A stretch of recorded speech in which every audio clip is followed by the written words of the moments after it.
God bless you, everybody. Good morning. Trust God's story.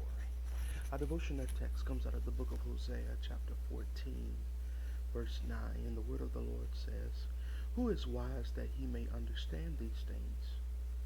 Prudent that he may know them? For the ways of the Lord are right, and the uncompromisingly just shall walk in them, but the transgressors shall stumble and fall in them." And the New Revised Standard Version says it this way, and the word of the Lord tells us, "Those who are wise understand these things. Those who are discerning know them. For the ways of the Lord are right, and the upright walk in them, but transgressors stumble in them." The Common English Bible says, "Whoever is wise understands these things. Whoever observes carefully knows them. Truly the Lord's ways are right, and the righteous will walk in them, but the evildoers will stumble in them." The Message Bible says, if you want to live well, make sure you understand all of this. If you know what's good for you, you'll learn this inside and out. God's path gets you where you want to go. Real living people walk them easily. Wrong living people are always tripping and stumbling. The New Living Translation says, "Let those who are wise understand these things. Let those with discernment listen carefully. The path of the Lord are true and right, and the righteous people live by walking in them. But in those paths sinners stumble and fall."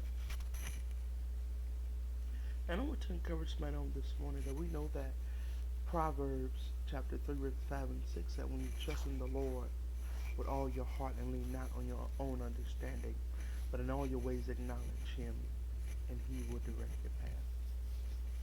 God will direct your path. We have to trust in the Lord, trust in the process of the Lord, and trust in the story of God. And we know that God's story is history. As God's stories become ours, closed doors take on new meaning, which means that you will no longer see them as interruptions of your plans, but as indications of God's plan. When there is a closed door, don't knock on it. Don't try to open it. Leave it there. You cannot open a door that has already been closed. In fact, how can you open a door if you don't have a key? God has the keys to every open door. And this is what Paul learned, that as we talked about yesterday, about when God closes a door, and we see here that God blocked Paul and his missionary team from going north, south, or east, but only west remained. The closed doors in Asia left open or led an opportunity and an invitation to the church of Philippi in Acts chapter 16. Okay, let's go to the New Testament. Acts chapter 16, verses 11 and 12. And the word of the Lord says, "We set sail from Troas and took straight course to Samothrace, and the following day of Neapolis, and from there to Philippi, which is a leading city of the district of the Macedonia, and a Roman colony. We remained in this city for some days." And so as we continue to go forth here, once Paul got settled here, when having the invitation to Philippi, Paul got his team together and they got to work. The efforts in Philippi were so effective that the pagan religion's leaders were angered. So they conjured up a story against Paul and Silas.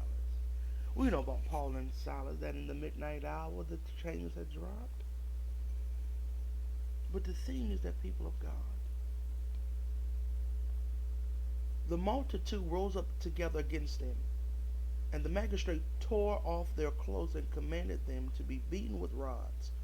And when they had laid many stripes on them, they threw them into the inner prison and fastened their feet into the stocks. That comes out of Acts 22, Acts 16, verses 22 and 24. Listen closely. Do you hear it? The old, don't worry about it.